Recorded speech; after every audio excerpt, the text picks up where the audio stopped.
The warm sun and the cyan sun rise together, their twin light brushing across Jonathan's face like two different truths touching his feathers. But today, something inside him begins to move, not outward, but through him. The emerald sea below him starts to shimmer, then ripple, then soften at the edges, and then it happens.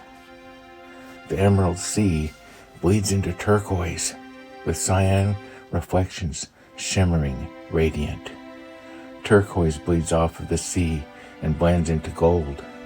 The gold in some places bleeds into white. The world behaves like vibrant water, paint blends growing across the watercolor canvas, colors blooming outward as if the universe itself had been dipped in light. Jonathan's breath catches because he realizes the way watercolor bleeds is the way the soul is spreading radiant new frequencies of knowledge. His consequences expand so gently, so powerfully, the world can no longer hold its shape around him.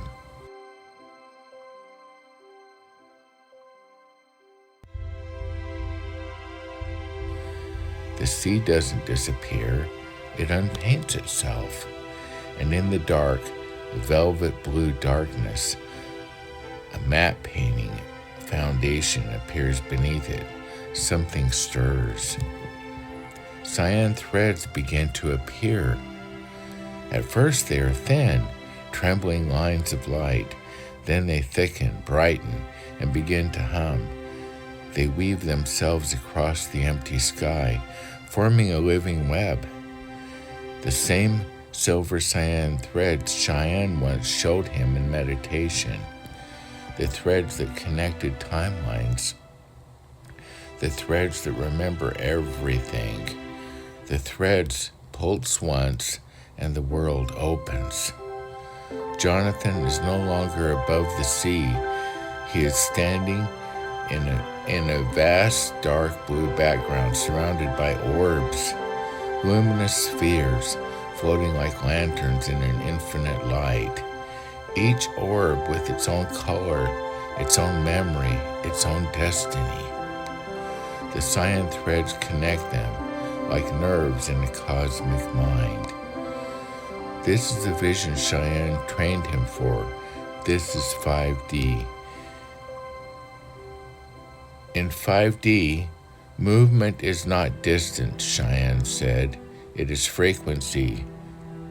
You do not travel, you tune.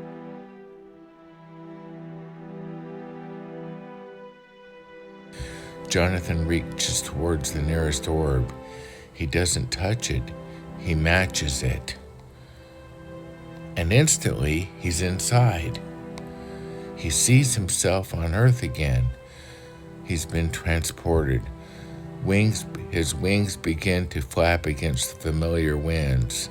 He sees another orb, a man in a biplane, a future friend he has not met yet. The wisdom of the place whispers, "You will be giving him a cyan feather. It will change his life." In Cheyenne's voice, it says in his head. Then another orb drops towards him, glowing with a softer, more intimate light. Inside it, he sees her, the most beautiful female seagull he's ever seen. Her feathers, the same radiant cyan as the second sun. Her presence feels like a memory he has not lived yet, a recognition without a past, a home he didn't know he missed. He sees their life together, 7 children, 7 small teachers, 7 bright souls waiting to fly between worlds, and then it happens. He feels a small tear forming in the corner of his eye.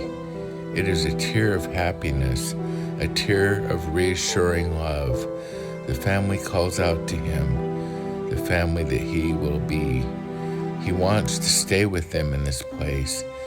He falls, the whole vision falls slowly, drifting through the orb light, and lands not on the ground, but in his heart, and the heart warms glowing.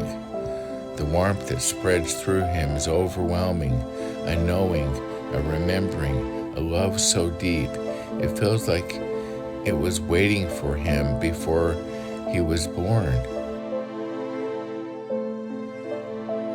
He had been the lone seagull for so long. He never imagined that there was a timeline where he was loved, partnered, surrounded by family, but the orbs are not finished. Another sphere approaches, and one he has never seen before. This one pulses with a familiar frequency, not Cheyenne's, his own. Inside it, Jonathan sees himself teaching other goals. Not following, not learning, teaching. He watches himself guiding them through the spheres, showing them how to fill the silver cyan threads, how to enter timelines, how to listen to the field of time instead of the line of time. He sees himself explaining the 4D bridge, how the world dissolves like watercolor when consciousness is ready to reveal the next layer. He realizes something that makes his breath catch. He is becoming what Cheyenne was, not a replacement, not a continuation, not a frequency passed forward. He becomes him as a teacher. The vision fades, a soft shimmer, fading, and it is replaced with an emerald sea with the two suns shining, rippling on the waves. He has returned back to normalcy. And maybe there is a part of this story that's meant for you, because Jonathan's journey isn't really about flying through worlds, is it? Or stepping through timelines. It's about something far more quiet, far more human, becoming. Becoming the version of yourself you didn't know you could be. Becoming the person your future already remembers. Becoming the one who loves, who teaches, who grows, who rises.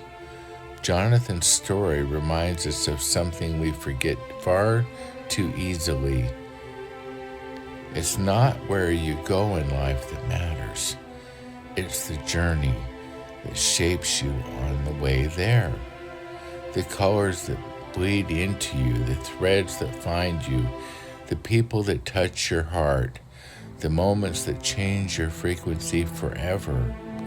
Every step you take, every lesson you learn, every tear that falls on your heart, it all becomes part of your story, part of your light, part of your becoming. So wherever you are right now, wherever you are, even if you feel alone or lost or just beginning, remember this: you are already on your way. You are already changing. You are already painting the next version of yourself with every breath. And somewhere in the great field of timelines, there is a version of you who is smiling, waiting, cheering you on, because you already know you make it, and the journey is beautiful.